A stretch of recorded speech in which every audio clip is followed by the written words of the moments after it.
I couldn't help to think at the end of your film about this moment in my life, I think 6 years ago, where I went to this undocumented event, and at the end of the event, we had this speaker, and at the end, he kind of like got us all riled up, and he was like, all right, if you've been living in the shadows, this is your time. Stand up and say you're undocumented and afraid. And like little by little, you'll see people rise up. And then at the moment, there's a lot of like fear built in, like from your parents, from the system. So like I didn't feel comfortable, like for so many for so many years. But at that moment, I felt like this is it. And then I got up, and it was just like this beautiful moment, right? And I think that for me was a moment that I knew that like I wasn't alone. Very much like Rakim in the film, I feel like she found somebody. And I wanted to ask you, what was that moment for you? And this is probably for all you guys too. I wanna ask you that question. It's like, what was that moment for you where you knew like I'm not alone in this journey? Thank you. I got involved with like immigrant rights organizing very early on when I was like 16, because that's when I was like, I'm gonna go to college, like that culture and story that the United States and just everybody tells you to do, it's like this path. And very early on, it was like, no, you couldn't. And so I started organizing with the New York State Youth Leadership Council, which is a really dope organization out there. And also a national organization called Moya. And I definitely went through this like phase of like, you have to stay undocumented, unafraid on the speaker, or you gotta share your story if you really wanna go to school. You have to go ahead and share it. And so I don't think there was a moment, the real moment I felt in community was just like going when DACA was announced. But like it was like life-changing for me. I was like, what does this mean? My mom called me, my principal called me, and then I went to this clinic, and it was like a bunch of teens, early college students, just like trying to figure out how to file immigration paperwork. And it was like one lawyer, and it was like 300 of us, all trying to figure out like, what do we need to file? And I remember everybody just like, it was like 10 of us like, all right, next page. And we just went down the line and just like, did everybody check this off? Does this make sense? And I felt like that was the most like held I felt in that journey. And then soon like, that spread, especially in New York City. You're in a very liberal area where you don't necessarily feel too much of the friction that you might feel in somewhere else. Yeah. Anybody wants to share that question?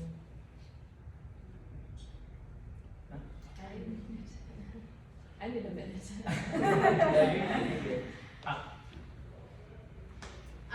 You know what? So for me, I feel like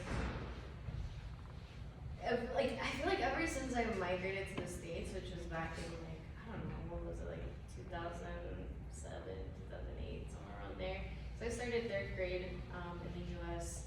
Like I knew that there was just something off about me just because of the way that, like kids look at you a certain way when like there's a new person in town, especially despite having classmates that were also Hispanic. There's like this very like present energy that you feel when like you're just like coming in and like with no like only knowing one language, So I knew there was like something off about me for a hot minute, but I didn't know what that meant. And I also, even like in high school, like I knew that I was like I didn't really like hold the term undocumented like that until very recently, I guess, like as the years have gone by. But even then, like I still didn't know what that meant, but I knew that my journey was gonna be way different than a lot of like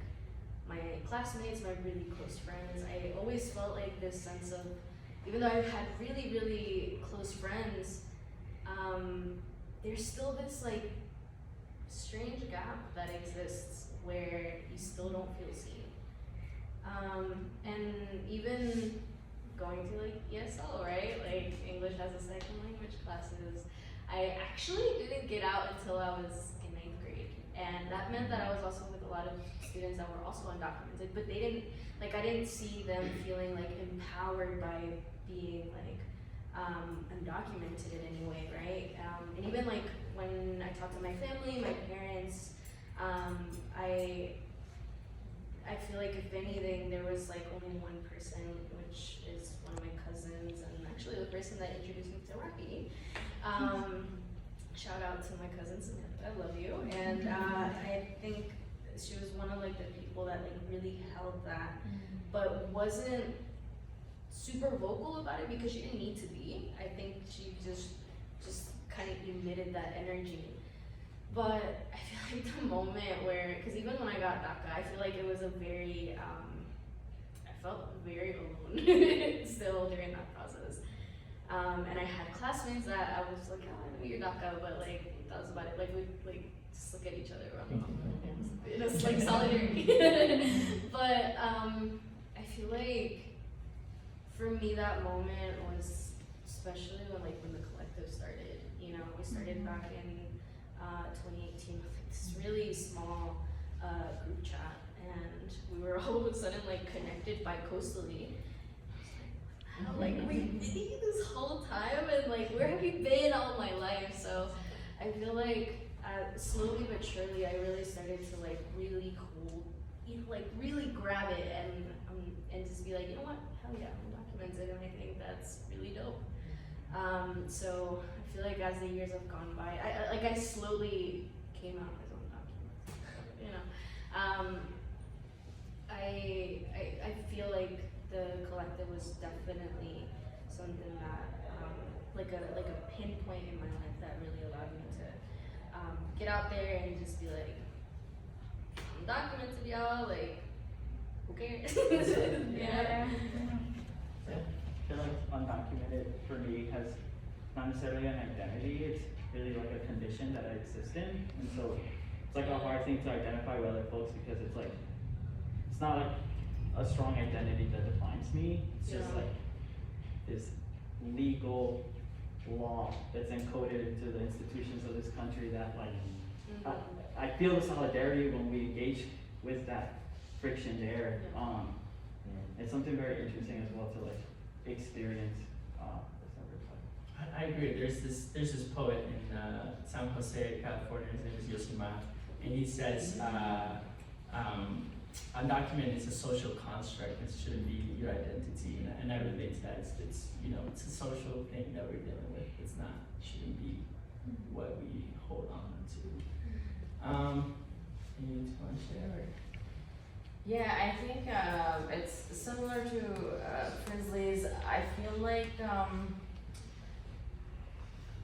I felt like my undocumented identity was a small part of, you know, existential crisis. You know, because there's just so much as a teenager that I came here as a teenager that I'm trying to like just even understand my existence in the world.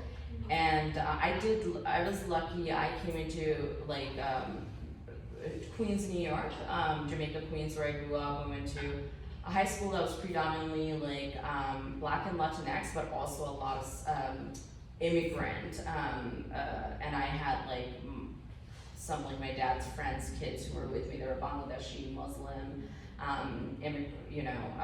I think they had citizenship, but they were also like, you know, they had accents. So like, you know, I mean, even though like here and there I would hear the term fob, fresh off the boat, and like that type of bullying stuff, but I feel like those things didn't really actually bother me. There were definitely, now when I look back, I see there were racist experiences, but I feel like it didn't really hit me like that because I had bigger shit to worry about.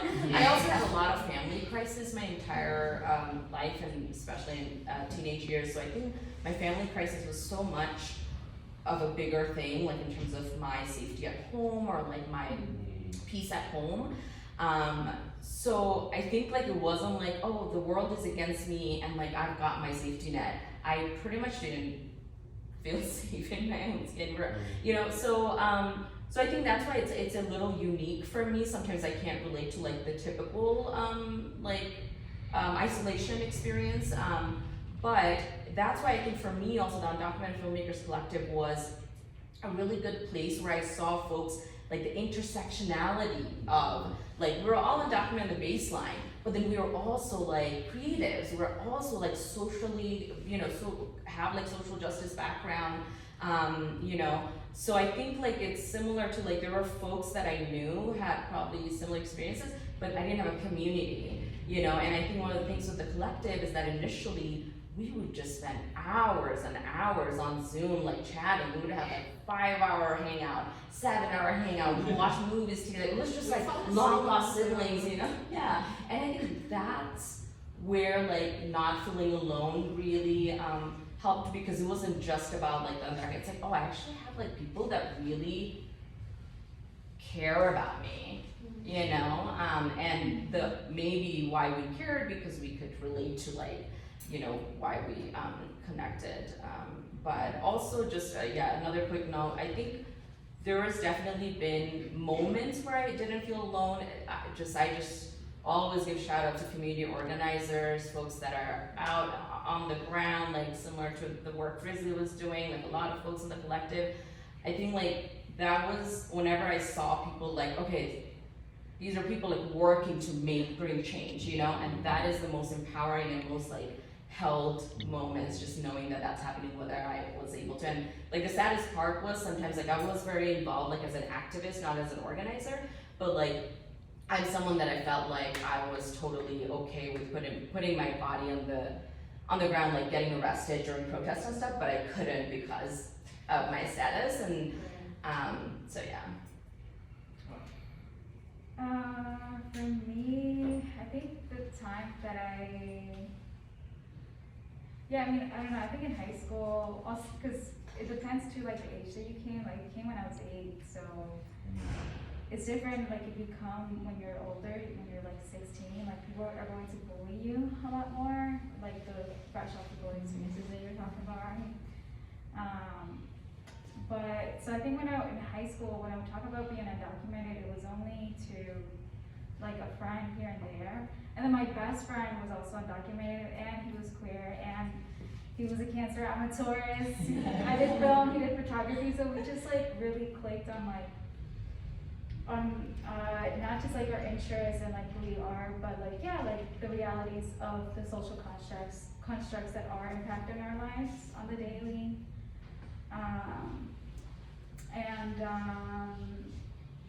So I think like our experiences was more, like that undocumented experience was more in that pod. Like it wasn't beyond that. It wasn't until I moved, and so I think that like I made my first film to try to get the dream I passed in Maryland. That I was more out there with it, and then then like I think like moving to New York and just meeting like different queer undocumented leaders who did a lot of civil disobedience and were very unapologetic, and like everything that you're describing, that for me was like the things that I wish I had exposure when I was like in high school and middle school, but retroactively it was still like a healing thing for me.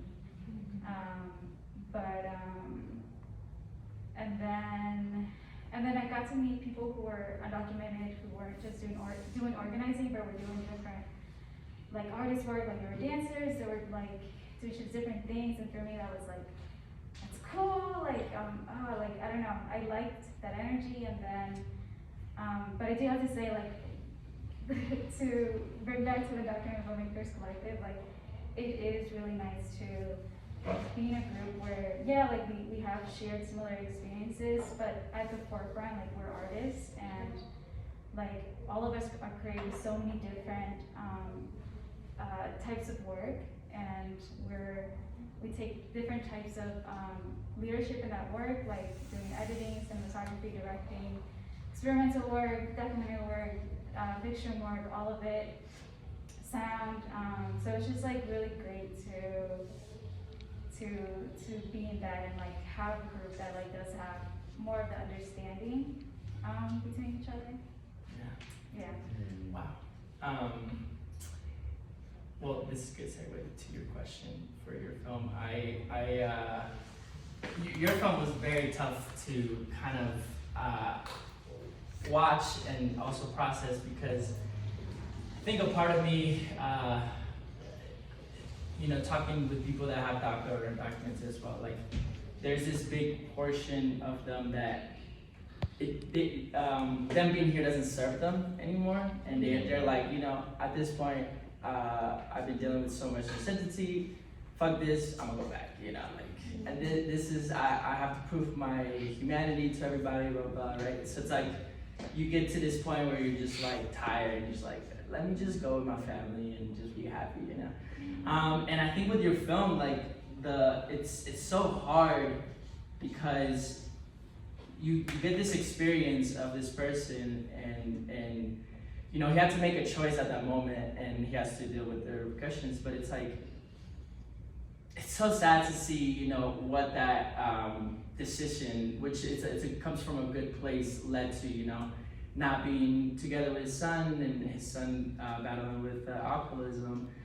So it's tough, and I think when I see your film, I think about you and how was the process of editing the film and dealing with, because I've edited a couple pieces that like I have to put away for a day or two, because like I start crying and I'm like, this is way too emotional.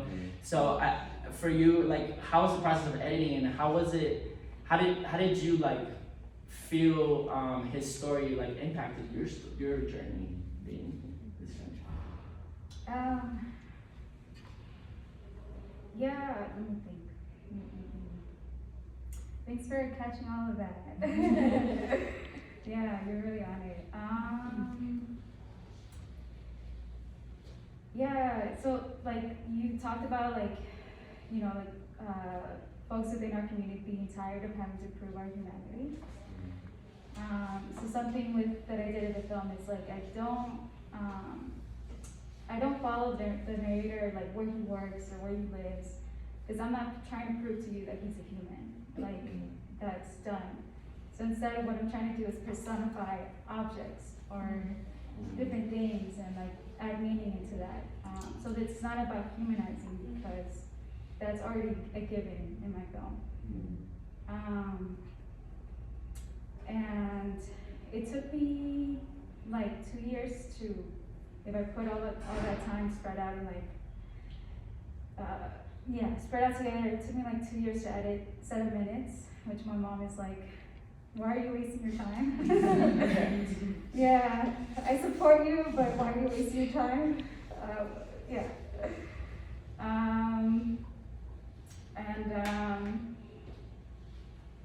And then I had an individual mentorship with filmmaker Sam Pollard, who is he's just, to me, he's the godfather of documentary. He's mentored a lot of people, and he's a fantastic filmmaker as well. And there were a lot of times when I would edit this, and I remember one time he told me, he's like, you're not making this film for your community, which to me was just a shock. And he was like, you're making this film for yourself. Like, this is like your artist side that is coming out, and you need to just like own that and not think about expectations for community. And around that time too, I was going through these things of like being selfish as being an okay thing, especially as a queer immigrant woman. But also with the narrator's story, it was really hard. I think I would take breaks and have like support. And as cliche as that sounds too, like the things that I would feel overwhelmed with, I would try to like put that into the work. But definitely I would take like a lot of breaks and go to therapy too. Yeah. Yeah, and I think you do a wonderful job to kind of get the viewer in this peer. You paint this soundscape. I feel like it almost feels like you're having a therapy session with this guy as well, because like you're just there, and there's this process to help you like you to go to figure out what he's also saying and how to go into it. And I think I mean, this could be a question for you all. Like, as I see, you know, again, there's this group of people that just don't want to be here in a certain point. They're just like, and I've wrestled with that idea as well. Just because also when I'm from Peru, so if I go back to Peru, I could go to like Mexico, I could go to Spain, I could go all these countries, right? Is that something that you guys have wrestled with? Is that something that you guys have questioned?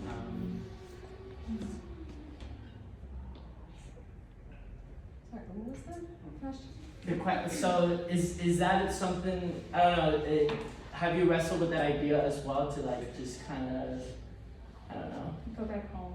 And go back to the country where you were born. yeah, go back to where country you're born and just kind of, I don't know, just do what you do over there. Yeah, I mean, I feel, so last year I actually got so two very big things happened for me last year.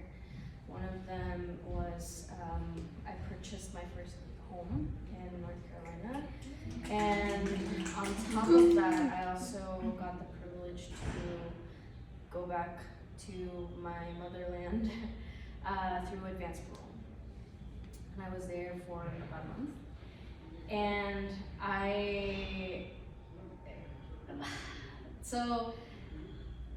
even to this day, like I'm like still battling with that idea of like, what does home even mean for me? What is that term?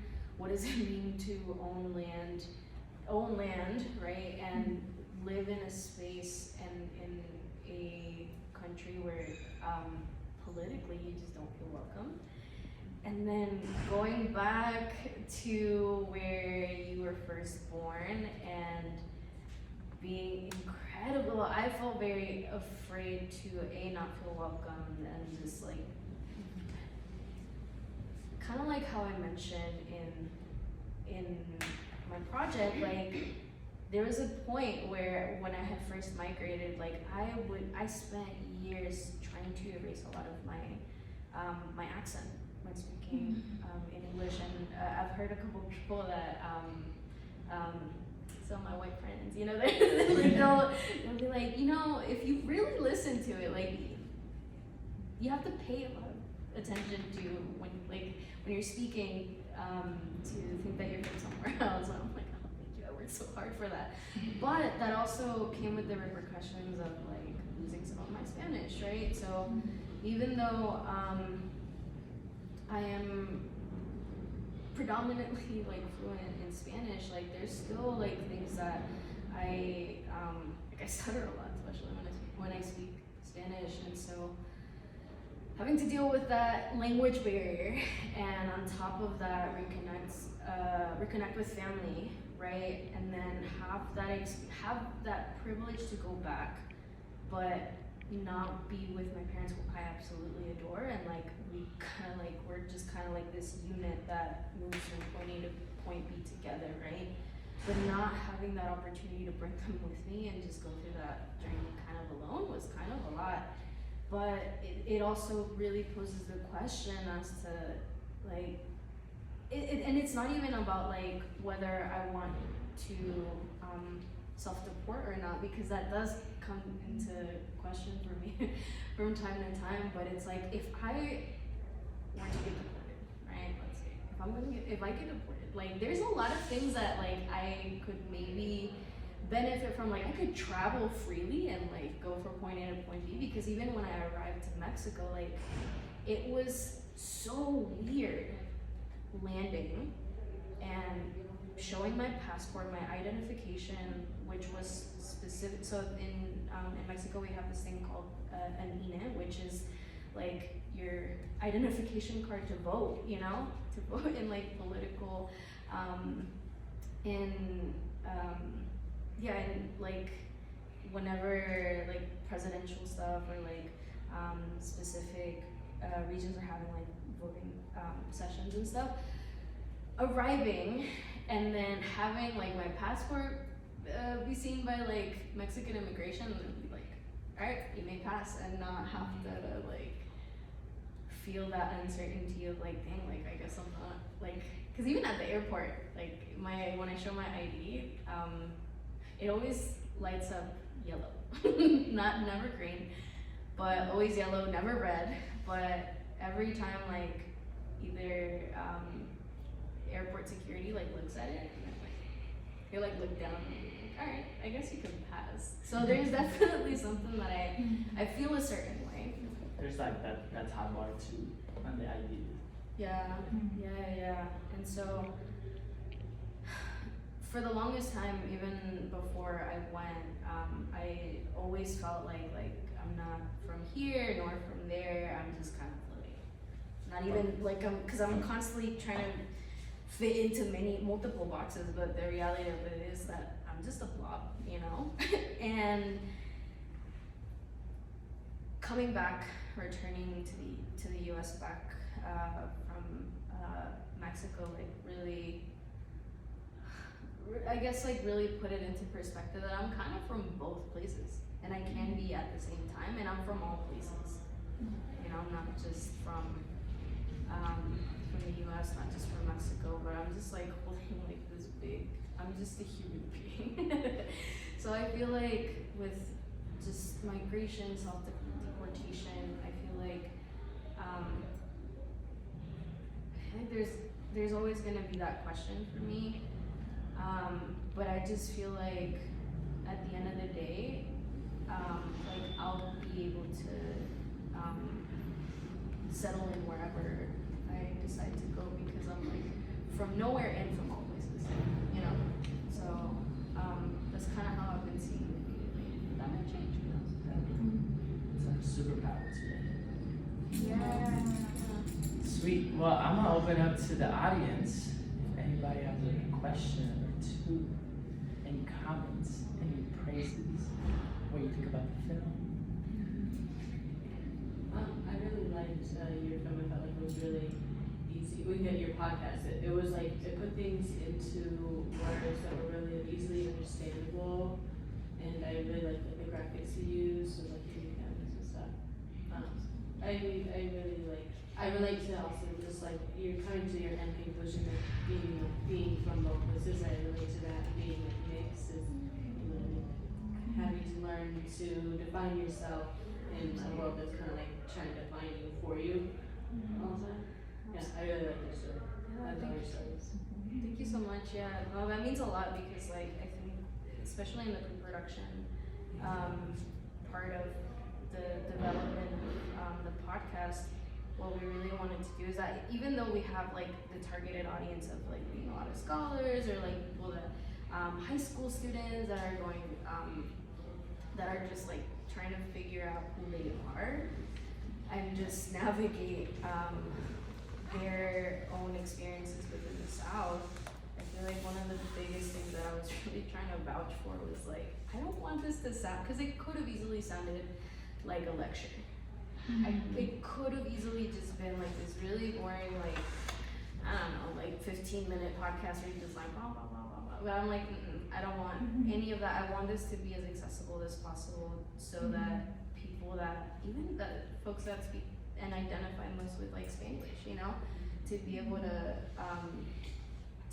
resonate with the history as well, and so that it was digestible enough to view and like to understand and relate, because I know I tend to get very bored with just like history documentaries and stuff, so I'm like, Well, I think that had a great flow. Also, like me and my work partner Allison, we are about to teach some high schoolers in the art program over the summer, and it's like visual arts, and definitely something that I would think to, maybe expose the kids to. It's just like, how do we define ourselves, and then how does our art reflect that? absolutely. Thank you so much. Awesome. Anybody else? I feel like Rahi's secret is like such a beautiful way to capture like the message of all of your work. Like I feel like it relates back, and I keep on using Rahi's secret like as an entry point to like what you all are talking about with your lived experience and kind of like having to hide yourself and your magic. And when really like that is what can bring us, you know, forward. So it is like totally a catch-22. I can like see in all of your work that you have to like really struggle with like being from two histories or two locations. And what you said also about like owning land like really struck me too, because I feel like feeling from the land is kind of a weird feeling for all of us right now.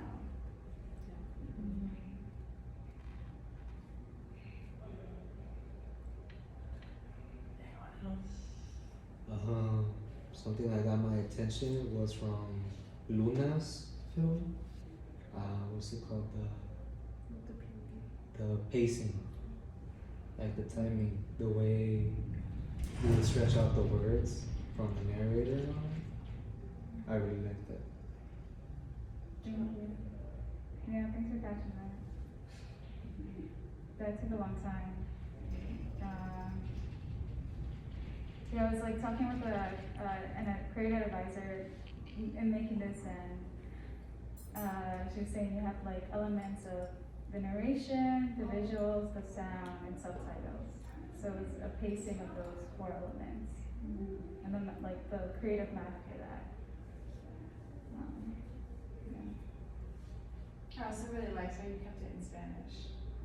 Like I always think that's really valuable. Sweet. Anybody else? I appreciated how you said that you personified the objects in your film here. Like the scene of the fish at the end that was cut in half with a knife. Yeah. At first I kind of looked away because I was like, oh, that fish. But then when you said that you were personifying the objects, that kind of made sense of like the fish representing like the kind of brokenness of the man's life, his family kind of being split in two. Yes, that was kind of some beautiful imagery I appreciated. Thank you. Beautiful. All right. Well, I'm gonna ask one more question for all of you guys. I personally, as an artist, I hate the question, "What are you working on next?" or "What's happening?" So what I'm gonna rephrase that as like, "What's exciting you lately?" Oh, we start with I'm working with 2 of my. what's exciting? It's exciting to work with like really dope collaborators. Some of my close friends were working on we feel like grief is something that us humans don't really want to process, and especially after a pandemic, like there's been so much chaotic energy that we have not been able to slow down. And so we want to do like a short film anthology on grief and different takes on it. So that sounds exciting because it's something that emotionally I need to process, and then to be able to tell a story with my friends, it's like also like super rewarding. That's so exciting for you. So my I'm feeling excited about like doing these like personal projects. I feel like I have been like I was mentioning before, like part of me just feels like I'm coming into like my creative work, you know, like I feel like I need to like take it slow, you know, and not be too ambitious. And I feel like maybe I'll get to a point where like I'm just like, yeah, I'm ready, everything is like lined up, and I'll just like produce a lot. So right now I also feel like there's, you know, I'm doing like some trauma work, and I think this is also a good time for me to like I feel safe to like do personal projects, you know, emotionally like kind of supported. So my next project is what I'm excited about is working with my mom.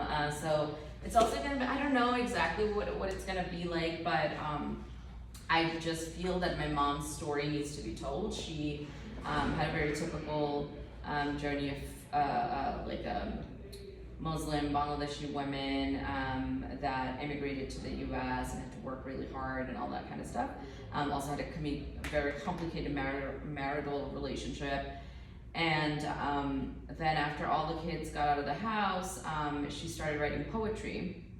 And all on her own. She never went to school beyond 8th grade. And then she created this whole community on Facebook and published books in Bangla and got her own live shows, you know. And this is really just for me, I'm like, wow, look at you. You just created this liberatory path for yourself. You completely carved it yourself, you know. So I'm just kind of really, fascinated by it, and I'm inspired by it, even if she wasn't my mother. And so I think, it's a story that could inspire a lot of people, especially she started when she was in her mid-50s. She's in her 60s now. And especially from my family, women beyond after a certain age, is always talking about, it's my last days, even they're in their 60s, but my mom is very much, and it's I feel I see a lot of stories of older, Bangladeshi women that are reclaiming, their journey in life in different ways, but she just has no support whatsoever, and she's very much seen as a housewife and nothing beyond that, So for her to create this identity of an artist and a self-identified poet, I'm yo, that's badass. So anyway, so that's kind of, I'm trying to tell her story, but also she has written so, I'm just I'm also just fascinated by her art process. She works really well within chaos. My dad is full-blown chaos in every way, and she writes while she's home. So she has a lot of a huge collection of work, and I want that to be the story, and the film to be just another medium that's facilitating and uplifting her story. So right now she's visiting me in North Carolina from New York, and we just are just having a lot of kitchen table conversation. I just turn on the microphone and the camera, and so we'll see where it goes. That's so beautiful. I love when people just reinvent themselves like that. It's just so motivating. You asked exciting.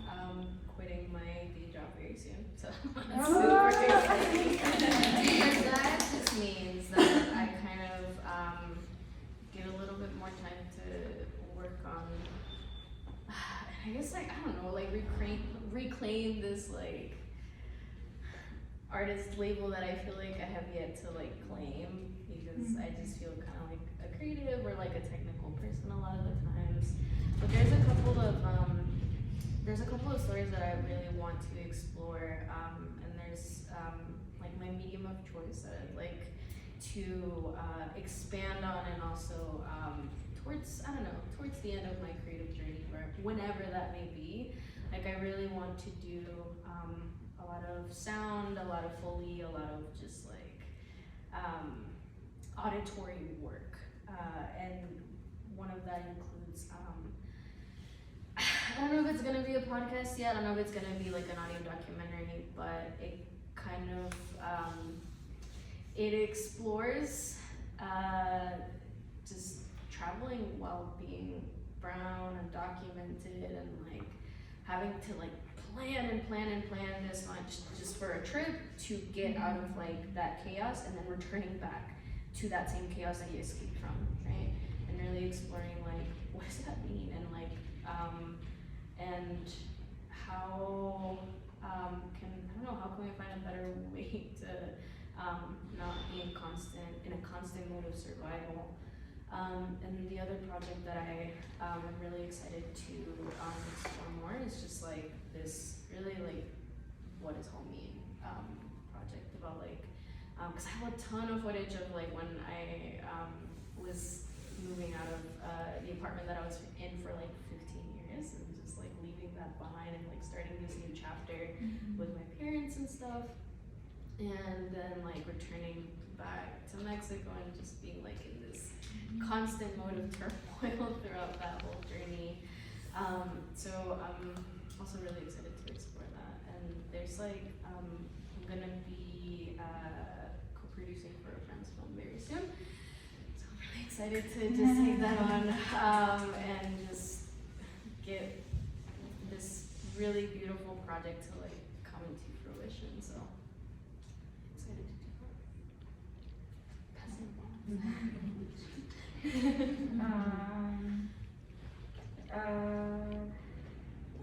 Sorry. Now I'm developing a feature for what you all saw. There's like pockets of excitement as I'm making it, but there's a lot of anxiety. So I think once I get to a place where I can see it coming together, I'm looking forward to that, so I don't have that much anxiety anymore. Yeah. Can you tell us like what is it gonna be like? Yeah. So this is so it's gonna be five seasons, and each vignette has a narrator from a different background, gender, race, and yeah, it'll be winter, autumn, winter, spring, night, summer, and yeah, it's been nice going back to the pier and filming. And I'm just like, I don't remember having this much anxiety when I first made it, but I'm like, I think I did. I'm like, I think I did. I think I just wasn't acknowledging a set. I think I was just too wrapped up in the pressures of oh, I'm actually like living my dream and pursuing it, which is so delusional, like at that time, but yeah, no, the anxiety now feels different, and I'm trying to explore that, but I know that's not excitement, but yeah, once I explore that and figure that out, I think I'll be excited. Good. To wrap things up, I just want to say thank you guys. Like I feel like with all your films I've connected. It's like a piece of me. It's like in all you guys' film in a way. And I'm a fan of all you guys. So I'm excited to see your journey. I'm excited to see how far you guys take your careers. And I want to thank Emma and Erica from Union Hall making this happen. Thank you.